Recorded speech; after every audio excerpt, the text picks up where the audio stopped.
Hello, ഇന്ന് നമുക്ക് കഴിക്കാൻ വേണ്ടിയിട്ട് സോസേജ് റോളും ഹാഷ് ബ്രൗണും ആയിരുന്നു കേട്ടോ. അങ്ങനെ അത് കഴിച്ച് നമ്മൾ നേരെ തന്നെ ഷിഫ്റ്റ് തീർത്ത് വീട്ടിലോട്ട് പോകുന്ന വഴിക്ക് കുറച്ച് ഫ്രൂട്ട്സൊക്കെ മേടിച്ച് നമ്മൾ വീടെത്തിയപ്പോഴേക്കും അത് അവിടെ അവന്മാർ കുറേ നമ്മുടെ യുദ്ധത്തിന് വേണ്ടിയിട്ടുള്ള തോക്കും സംഭവങ്ങളെല്ലാം വാങ്ങിച്ച് സെറ്റാക്കി വെച്ചിട്ടുണ്ടായിരുന്നു.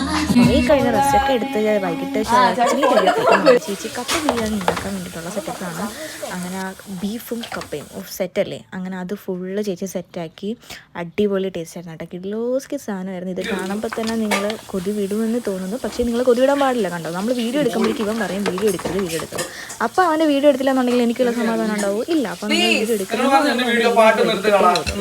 അങ്ങനെ നമ്മൾ ചേച്ചി കപ്പയും ബീഫും സെറ്റ് ചെയ്യുന്നതെല്ലാം കണ്ട് കൺകുളിർക്കെ കണ്ട് ഇനി അത് കഴിക്കാൻ വേണ്ടിയിട്ടുള്ള അത് സെറ്റാക്കി റെഡിയാക്കി വെച്ചിട്ടുണ്ട്. നമ്മുടെ മാനച്ചേട്ടനും അങ്ങനെ മാനച്ചേട്ടനായിട്ട് കുറേ നേരം പക്ഷേ തള്ളി വിടുന്നുണ്ട്. ഇവർ പറയുന്നത് എന്നെക്കുറിച്ചാണ് കേട്ടോ. അത് കഴിഞ്ഞ് നമ്മൾ എല്ലാവരും കൂടെ ചേർത്തിട്ട് കപ്പ ബിരിയാണി കഴിച്ചു കേട്ടോ. സെറ്റ് സാധനമായിരുന്നു. അടിപൊളി എന്ന് പറഞ്ഞാൽ ഒരു രക്ഷയില്ല പറയാൻ വേണ്ടിയിട്ട്. അത് കഴിഞ്ഞ് യുദ്ധത്തിന് വേണ്ടിയിട്ട് തുടങ്ങാൻ വേണ്ടിയിട്ടിരുന്നു. അങ്ങനെ നമ്മൾ ഷൂട്ടെല്ലാം ഗണ്ണെല്ലാം സെറ്റ് ചെയ്ത് ഇവിടെ അടിയും തുടങ്ങി കേട്ടോ.